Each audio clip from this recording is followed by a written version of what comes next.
اعوذ باللہ من الشیطان الرجیم، بسم اللہ الرحمن الرحیم۔ السلام علیکم ورحمۃ اللہ وبرکاتہ۔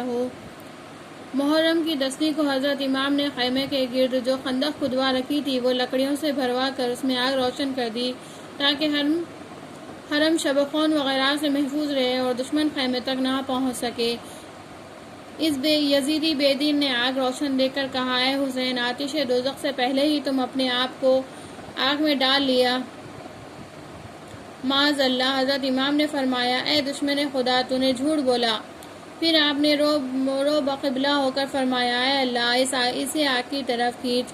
یہ دعا کرتے ہی اس بے دین کے گھوڑے کا پاؤں ایک سوراخ میں پھنسا، گھوڑا گرا، لگام ہاتھ سے چھوٹی، پاؤں لگام میں الجھا، گھوڑا لے کر بھاگا حتیٰ کہ اسے خندق کی آگ میں لا کر گرایا اور خود چلا گیا۔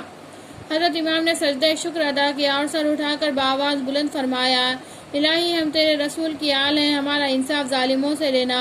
اتنے میں ایک اور بے دین نے حضرت امام رضی اللہ تعالیٰ عنہ کو مخاطب کر کے کہا، دیکھ اے حسین، نہر فرات کیسی موجیں مار رہی ہے، مگر اس سے تجھے ایک قطرہ بھی نصیب نہ ہوگا، یوں ہی پیاسا قتل کیا جائے گا۔ امام یہ سن کر آزردہ ہوئے اور آبدیدہ ہو کر دعا فرمائی، الہی، اسے پیاسا مار۔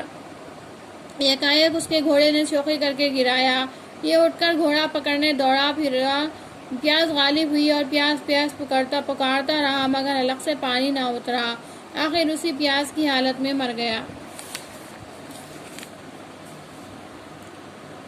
یزیدیوں نے جب بہر صورت حضرت امام حسین رضی اللہ تعالیٰ عنہ سے لڑنا ہی چاہا تو حضرت امام رضی اللہ تعالیٰ عنہ نے بھی امامہ رسول باندھ کر ذوالفقار حیدر کرار ہاتھ میں لے کر اور ناقے پر سوار ہو کر میدان میں تشریف لائے اور قریب لشکر ابن سعد کو ہو کر فرمایا، اے عراق والو، تم خوب جانتے ہو کہ میں نواسہ رسول ہوں، فرزند بطول ہوں اور دلبند علی مرتضیٰ اور برادر حسن مجتبیٰ ہوں۔ دیکھو یہ امامہ کس کا ہے، غور کرو کہ عیسائی اب تک نشان پائے موسیٰ کو بوسہ دیتے ہیں، غرض ہر دین و ملت کے لوگ اپنے پیشواؤں کی یادگار کو دوست رکھتے ہیں۔ پس میں تمہارے رسول کا نواسہ ہوں، علی شیر خدا کا فرزند ہوں۔ اگر تم میرے ساتھ کوئی اچھا سلوک نہیں کر سکتے تو کم از کم مجھے قتل ہی نہ کرو۔ بتاؤ تم نے کس وجہ سے میرا اور میرے اہل و عیال کا پانی بند کر رکھا ہے؟ کیا میں نے تم میں سے کسی کا خون کیا ہے یا کسی کی جاگیر ضبط کی ہے جس کا بدلہ تم مجھ سے لے رہے ہو؟ تم نے خود مجھ کو یہاں بلایا اور اب یہ ہنسی میری مہمان نوازی کر رہے ہو۔ ذرا سوچو کہ تم کیا کر رہے ہو۔ آپ یہ تقریر فرما ہی رہے تھے کہ خیمے سے رونے کی آواز آئی۔ آپ نے متاثر ہو کر لاحول پڑھی اور علی اکبر و عباس رضی اللہ تعالیٰ عنہ سے فرمایا، تم جا کر سب کو رونے سے منع کرو اور کہو ذرا صبر کرو کہ ابھی تمہیں بہت رونا ہے۔ دونوں حضرات نے اہل حرم کو رونے سے باز رکھا۔ حضرت امام نے پھر لشکر ابن سعد سے خطاب فرمایا کہ اے کوفیوں، تمہیں میرا حسب و نسب معلوم ہے جس کا مثل آج روئے زمین پر نہیں۔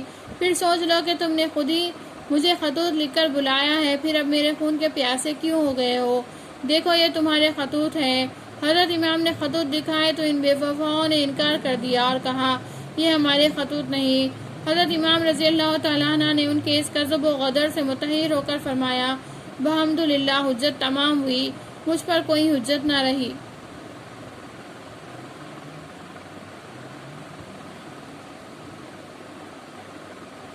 حر بن رباحی رضی اللہ تعالیٰ عنہ کا بیان آپ پہلے سن چکے ہیں۔ یہ حر مرد سید اور خوش قسمت تھے۔ لشکر ابن سعد میں حضرت امام رضی اللہ تعالیٰ عنہ کے ساتھ لڑنے آئے تھے مگر ان کی تقدیر میں کچھ اور ہی لکھا تھا۔ حضرت امام علی مقام کے احب و انصار میں جب یزیدیوں کے ساتھ لڑتے ہوئے شہید ہو گئے اور حضرت امام رضی اللہ تعالیٰ عنہ کے پاس بجز بھائی، بھتیجوں، بھانجوں، لڑکوں اور 3 خادموں کے اور کوئی باقی نہ رہا تو یہ صورتحال دیکھ کر حضرت امام بے اختیار رو پڑے اور پکار اٹھے، یہ دردناک آواز ہے، کوئی ہماری فریاد سننے والا اور مدد کرنے والا؟ یہ دردناک آواز حضرت حر رضی اللہ تعالیٰ عنہ کے کانوں میں پڑی تو کلیجہ دہل گیا اور فوراً اپنے گھوڑے کی باگ دوزخ کی طرف سے پھیر کر جنت کی طرف کھینچ لی۔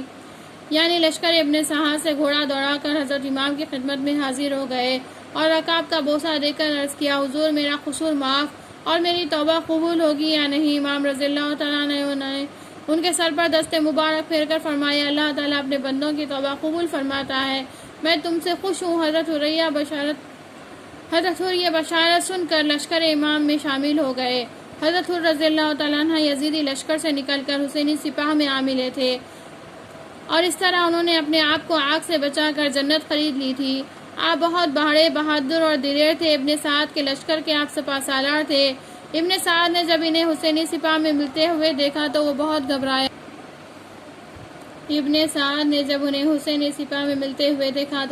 گھبرایا۔ اور صفوان سے کہنے لگا تو جا اور حر کو سمجھا کے واپس پھر، ورنہ سر تن سے جدا کر۔ چنانچہ صفوان حر سے آ کر کہا تم مرد دانا و عاقل ہو کر یزید جیسے عظیم حاکم کی رفاقت چھوڑ کر